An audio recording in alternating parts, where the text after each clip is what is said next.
E boa noite, gente. Hoje nós vamos dar continuidade aos atributos comunicáveis de Deus e nós encerramos, os atributos mentais de Deus, que são a onisciência ou conhecimento de Deus. A gente estudou a sabedoria de Deus e a gente estudou também a veracidade ou fidelidade de Deus.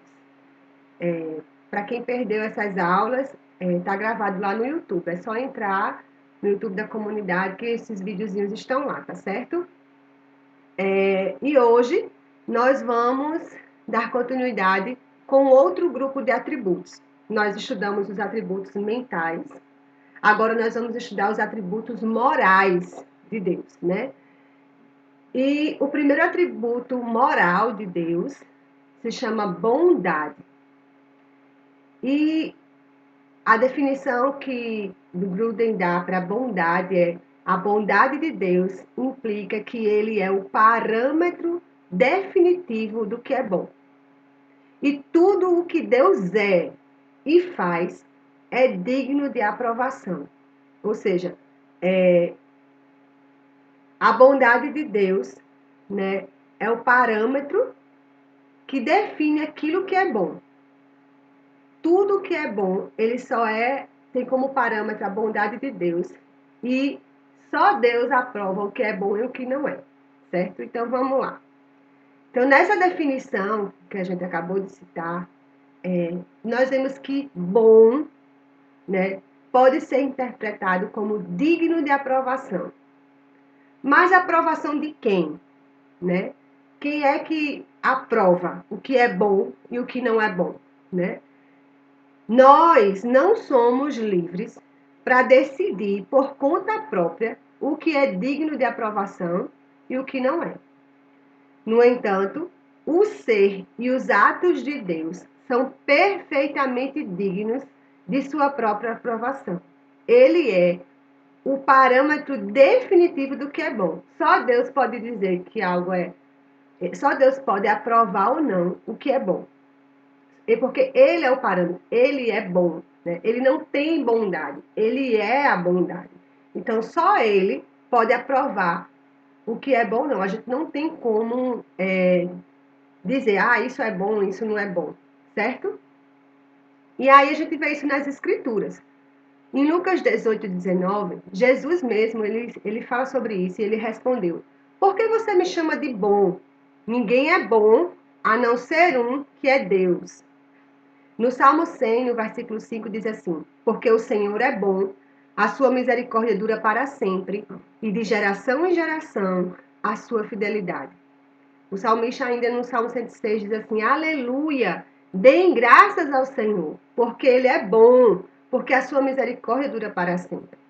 E no Salmo 34, no verso 8, diz assim: provem e vejam que o Senhor é bom. Bem-aventurado é quem nele se refugia.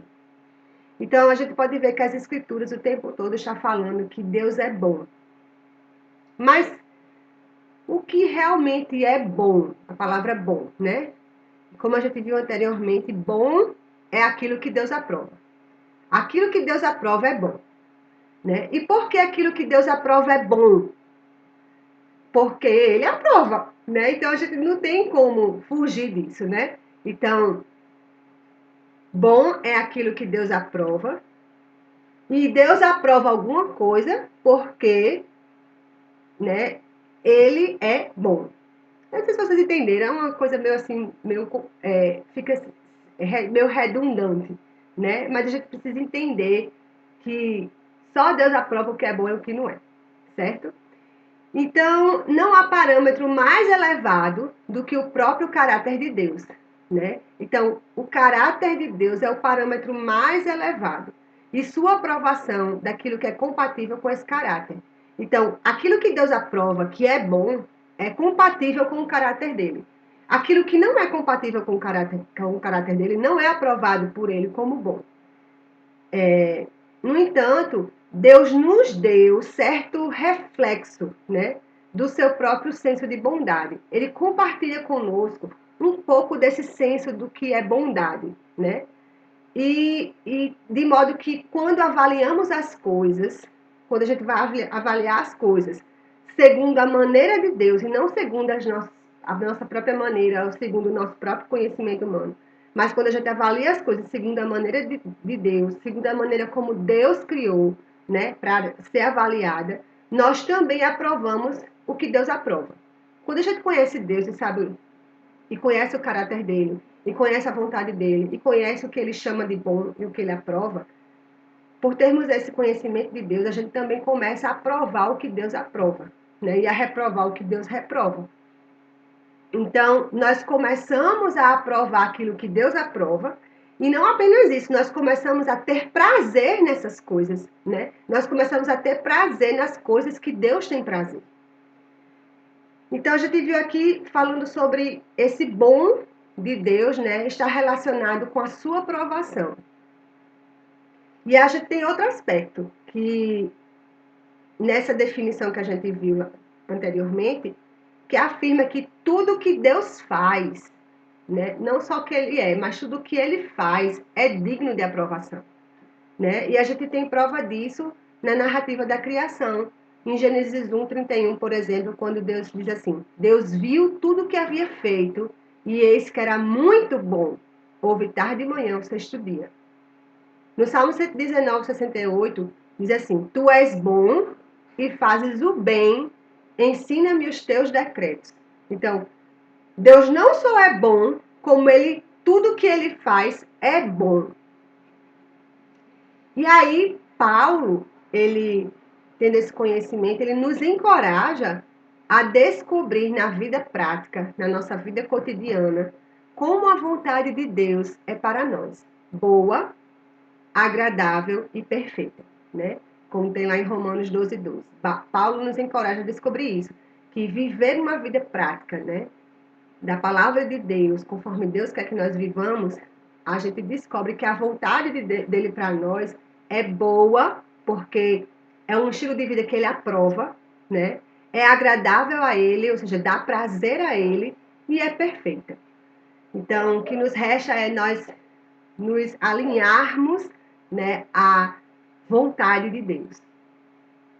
Então, reproduzindo esse atributo comunicável na nossa vida, nós devemos também fazer o bem. Então, se Deus é bom e faz o bem, eu, como estou conhecendo Deus, para ser transformado à imagem dele, eu também devo fazer o bem. Ou seja, fazer aquilo que Deus aprova. E assim imitar a bondade do nosso Pai Celestial. Em Gálatas 6:10, Paulo diz assim: Por isso, enquanto tivermos oportunidade, façamos o bem a todos, mas principalmente aos da família da fé.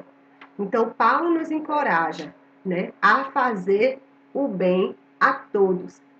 Primeiramente aos da família da fé, né, mas não só aos da família da fé, mas aos outros também, aos ímpios, né, aqueles que são aos incrédulos, aos que não creem. A gente deve, sempre que tiver a oportunidade, fazer o bem a todos, porque Deus é bom e tudo que Deus faz é bom. E além do mais, quando nós percebemos que Deus é a definição, e não só a definição, mas também a fonte de tudo que é bom, nós percebemos também que o próprio Deus é o bem último que buscamos. Ou seja, quando a gente entende que Deus é a definição do que é bom e Ele é a fonte de tudo que é bom, nós começamos a entender, a perceber que Deus é o maior bem que nós podemos buscar. Então, o salmista diz assim, no Salmo 73, 25 e 26. Quem tenho eu no céu além de ti? E quem poderia eu querer na terra além de ti? Ainda que a minha carne e o meu coração desfaleçam, Deus é a fortaleza do meu coração e a minha herança para sempre. Ou seja, não existe nada mais precioso do que buscar o Senhor, do que ter comunhão com o Senhor. E aí é por isso que ele diz, o salmista diz, que tenho eu no céu além de ti? Quem poderia eu querer na terra além de ti? Né? Ele é o bem que nós mais devemos desejar. né? É o próprio Deus. E aí a gente percebe que a bondade de Deus, ela está intimamente ligada a várias outras características da sua natureza, ou seja, a outros atributos, que nós vamos estudá-los separadamente, mas a gente precisa entender que esses outros atributos que nós vamos estudar depois, eles estão intimamente ligados à bondade de Deus. E entre esses atributos estão o amor, a misericórdia, a paciência e a graça. Todos esses estão relacionados à bondade de Deus. Essas três características, como misericórdia, paciência e graça, né, embora sejam proeminentes em toda a Bíblia, elas serão analisadas conjuntamente como aspectos da bondade de Deus para com as pessoas em situações específicas. Ou seja, quando a gente for estudar misericórdia, paciência e graça, nós vamos estudá-las, né, tendo na nossa mente que são aspectos da bondade de Deus para com as pessoas em situações específicas. Por exemplo, a misericórdia de Deus é a bondade de Deus para com aqueles que se encontram aflitos. A graça divina é a bondade de Deus para com aqueles que só merecem castigo. E a paciência de Deus é a bondade dele para com aqueles que persistem no pecado por certo tempo. Então a gente vai ver que esses outros atributos de Deus estão intimamente relacionados à bondade dele, né? E diante de tudo isso, a gente está vendo que Deus é bom, que ele é a definição do que é bom, que ele é a fonte de tudo que é bom, né? E que bom para Deus é aquilo que ele aprova. A gente precisa entender também os objetivos da bondade de Deus, né? E quais são esses objetivos? O primeiro é que a bondade de Deus é para com as criaturas em geral. Então, Deus é bom para toda a sua criação. A bondade de Deus, ela é direcionada aos homens e aos animais. Ela é evidenciada, né, na preservação de todos eles, na preservação da vida, né, dos homens e dos animais. Porque Deus está sempre favoravelmente disposto a abençoar bondosamente as suas criaturas pelo único fato delas lhe pertencerem. Olha que coisa linda. Deus, ele deseja nos abençoar, né, independente de nós mesmos, pelo único fato que nós pertencemos a ele. No Salmo 145, 15 e 17, diz assim: Em ti esperam os olhos de todos, e tu, a seu tempo, lhe dás o alimento. Abres a mão e satisfazes os desejos de todos os viventes. Justo é o Senhor em todos os seus caminhos, bondoso em todas as suas obras. Então a gente vê que Deus é bom com toda a sua criação, homens e animais. O segundo aspecto é que a bondade de Deus é para com os homens, né, de uma forma específica. Então, assim, a gente viu a bondade de Deus em relação à sua criação, mas agora a gente vai ver em relação ao homem em si, especificamente. Então, a bondade de Deus para com os homens, ela não possui unicamente um caráter salvador, né? Ou seja, Deus é tão bom que ele salva, né, a humanidade. Ele enviou o seu único filho para que todo aquele que nele crê não pereça, mas tenha vida eterna. Ou seja, a bondade de Deus não se revela no homem apenas por esse caráter salvador, né? Mas a sua bondade, ela inclui sustento, preservação e bênçãos temporais, ou seja, bênçãos que são dadas de tempos em tempos, né? De todo tipo e de toda sorte, né? Até o homem pecaminoso, não regenerado, recebe as bênçãos da bondade de Deus. Então, dirigindo-se aos gentios da Ásia, Paulo lhes anuncia acerca de Deus, em Atos 14, 17. Contudo, não deixou de dar testemunho de si mesmo, fazendo o bem, dando a vocês chuvas do céu e estações frutíferas. Ou seja, Deus faz chover sobre o justo e o injusto. Deus faz chover sobre crentes e incrédulos, né? E ele não apenas faz o bem, né, para o homem, mas ele externamente, né, materialmente, em termos de provisão, mas ele faz o bem também no homem interior, quando ele diz, enchendo o coração de vocês de fartura e de alegria. Então, Deus faz o bem, né? Para que o homem viva bem nessa terra, né? Em relação à provisão, a bênçãos materiais. Mas não apenas isso, ele enche o coração da gente de fartura e de alegria. Eita Deus bom. Ainda que os crentes não sejam os únicos a receber a bondade de Deus, como a gente viu, né? Deus faz chover sobre justos e injustos. Não são apenas os crentes que são abençoados por Deus. Porém, os crentes são os únicos que reconhecem e manifestam, né, a apreciação adequada de suas bênçãos. Os crentes são os únicos que são agradecidos, né, pelas bênçãos de Deus, né, e servem ao Senhor. E isso resulta em mais bênçãos, né? Então a gente vê que o objetivo da bondade de Deus é para com a sua criação e com o homem especificamente, e o homem sendo ele crente ou incrédulo, né? E que a bondade de Deus, ela não está apenas relacionada a coisas materiais, mas a nossa alma, quando ele enche o nosso coração de fartura e alegria. E a gente precisa entender que apesar de Deus abençoar todo tipo de gente, né? A gente percebe que em maior número, né, são os crentes, né, que reconhecem, né, as bênçãos, que manifestam, né, que Deus abençoou, que manifestam gratidão e servem ao Senhor, né, e são cada vez mais abençoados. E aí a gente vai para outro ponto, que são as lições sobre a bondade de Deus. O que é que a bondade de Deus nos ensina, no final das contas, né, no nosso dia a dia? E aí a gente pode pensar no Sermão do Monte, né? Quando Jesus está ali discipulando os seus discípulos, né? Ele nos deixa algumas lições sobre a bondade de Deus, né? Primeiro aspecto desse ensino no Sermão do Monte, que ele fala sobre a bondade de Deus, é que ele ensina que nós precisamos viver na dependência de Deus.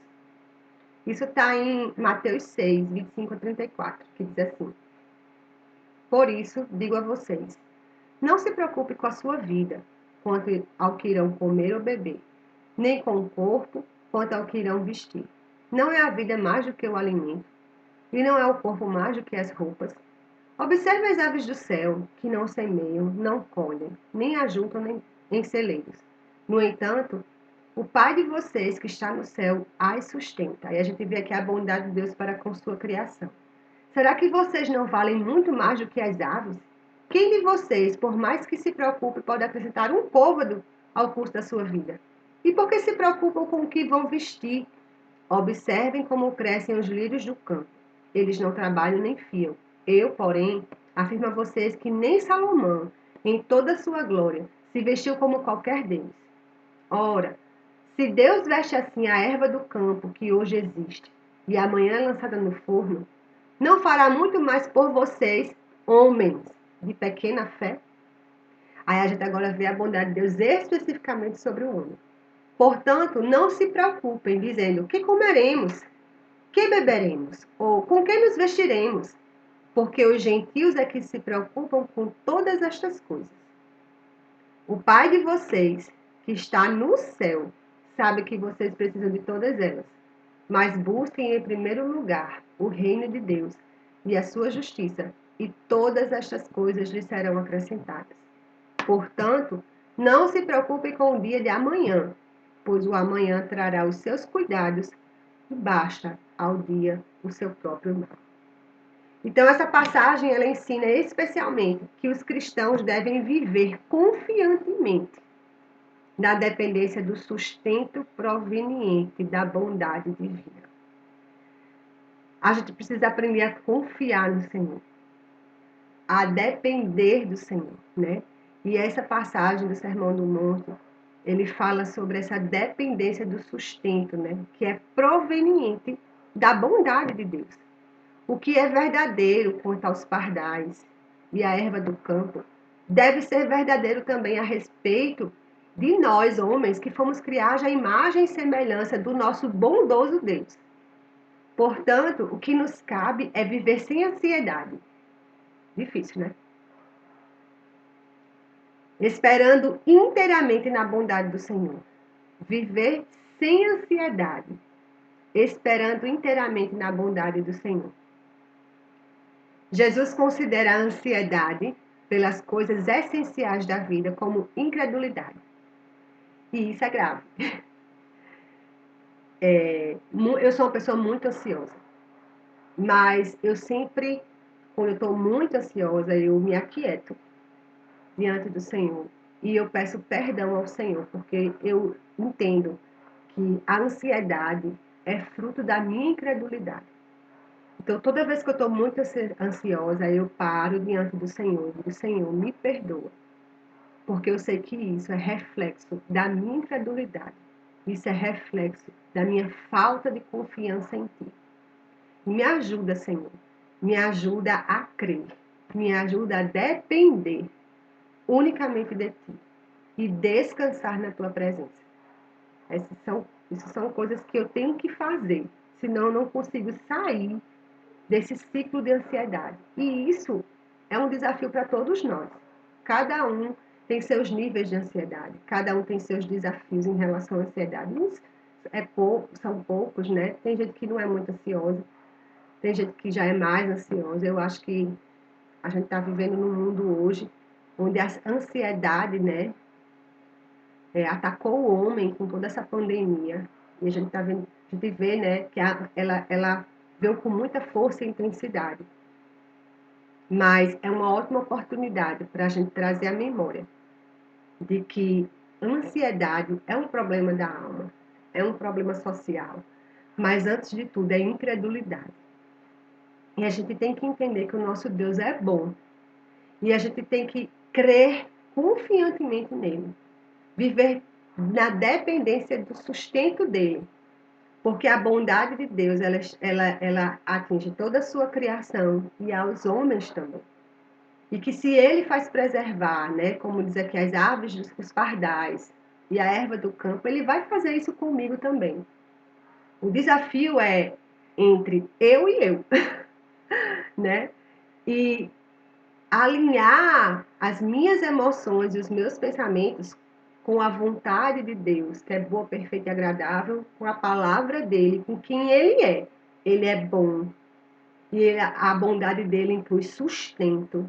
A bondade dele inclui provisão. Né? A bondade dele inclui, né, salvação. Então, é bom a gente ter clareza a respeito dessa bondade de Deus, porque é da bondade de Deus que vem vários outros atributos, como a gente viu, graça, misericórdia, paciência, né? E a gente precisa entender o que essa bondade de Deus realmente é. E meditando sobre isso hoje, né? Deus ministrou muito ao meu coração a respeito de o que é declarar que Ele é bom. Porque às vezes a gente canta, Tu és bom, em todo tempo és bom, minha vida está em Ti, né? A gente canta, mas a gente apenas às vezes a gente só repete, né, letras de canções, mas a gente às vezes nem entende a profundidade, né, do que é essa bondade de Deus, do que está incluído nessa bondade de Deus. Então, que hoje a gente seja fortalecido, né, nessa confiança e nessa dependência de Deus. Já preguei, vou voltar para o ensino. Então, Jesus considera a ansiedade pelas coisas essenciais da vida como incredulidade. Os que não conhecem a Deus, os incrédulos, é que andam ansiosos. Os cristãos não devem cultivar esse tipo de pecado. Incredulidade é pecado. Ansiedade é pecado, que evidencia a falta de confiança em Deus como seu supridor. Então, a gente viu aqui que a bondade de Deus nos ensina a viver na dependência dele. E outro aspecto é que a bondade de Deus nos ensina que nós precisamos aprender a pensar como Deus pensa. Isso está em Mateus 6, ainda no Sermão do Monte, do versículo 19 ao 21, que diz assim: Não acumulem tesouros sobre a terra, onde as traças e a ferrugem corroem, e onde ladrões escavam e roubam. Não ajuntem tesouros no céu, onde as traças e a ferrugem não mais ajuntem tesouros no céu, onde as traças e a ferrugem não corroem. No mouse. Só um minutinho que eu perdi meu mouse. Achei. Então, repetindo. Não acumule tesouros sobre a terra, onde as traças e a ferrugem corroem, onde ladrões escavam e roubam. Mas ajunte tesouros no céu, onde as traças e a ferrugem não corroem, e onde ladrões não escavam nem roubam. Porque onde estiver o tesouro, aí estará também o seu coração. Dessa passagem aqui, a gente pode perceber que os seres humanos, né, eles podem pensar simplesmente tendo como ponto de referência este mundo, tesouros terrenos. E ainda assim, lendo essa passagem, eles podem também simplesmente pensar, né, em acumular apenas tesouros do céu. Essa passagem não diz que você não pode acumular tesouros terrenos, né? Você pode sim acumular tesouros terrenos, mas que você também acumule os tesouros, né, do céu. E aí, eles podem apenas pensar nos tesouros da terra ou do céu. Os cristãos não devem pensar que a totalidade da vida se constitui no que vemos ou percebemos nesta presente existência. Temos que investir no que é permanente e puro. Então, o objetivo de Jesus aqui, nessa passagem sobre ajuntar aquilo, né, investir naquilo que é permanente e puro, o objetivo de Jesus é nos mostrar que se Deus nos abençoa nas nossas questões corriqueiras, né, muito maior será a sua disposição em bondade de nos abençoar com motivos que são espiritualmente enriquecedores. Deus tem sido bondoso para conosco, nos dando bênçãos que duram eternamente. E devemos ter a preocupação de fazer com que essa bondade seja conhecida por todos por meio dos próprios dons que Ele nos deu. É nosso dever expressar a multiforme bondade de Deus àqueles com quem vivemos, somente servindo aos irmãos e à comunidade com preocupação celestial é que acumularemos tesouros inextinguíveis. Ou seja, ele está falando que esses tesouros no céu, né, estão relacionados, né, a gente expressar essa bondade de Deus através das bênçãos que ele nos dá, através dos dons que ele nos dá, né, e servindo aos irmãos e à comunidade. Né? São formas de a gente acumular tesouros no céu. Então, a nossa preocupação deve ser unicamente a de buscar as coisas do reino bondoso de Deus, que duram para sempre, já que as outras condições ele promete que nos serão sempre acrescentadas. Então, a gente conclui que as lições que a bondade de Deus nos ensina é que nós precisamos viver uma vida na dependência de Deus e que nós precisamos aprender a pensar como Deus pensa, né? E Deus pensa que eu devo investir naquilo que é eterno, que eu devo sim também investir naquilo que é passageiro aqui, né? Nós temos uma vida, mas que a minha vida também ela deve investir naquilo que é eterno, naquilo que é duradouro. E isso eu faço isso a partir do momento que eu penso como Deus pensa. Né? Quando eu dou prioridade ao que Deus dá prioridade, né? Que eu devo buscar primeiro o reino de Deus e as outras coisas nos serão acrescentadas. Então, gente, essa é a nossa reflexão aqui sobre a bondade de Deus, que nós entendamos, né, que Deus é bom e que a bondade de Deus, ele deseja abençoar aqueles que o amam, que o temem, mas ele também abençoa aos incrédulos. Né? E que bom para Deus é aquilo que Ele aprova, né? Que nós tenhamos uma vida diante do Senhor aprovada por Ele, né? Em todas as esferas da nossa vida. Então é isso, que nós possamos hoje nos deleitar na sua bondade. Amém? Vou agora parar de gravar aqui para a gente conversar.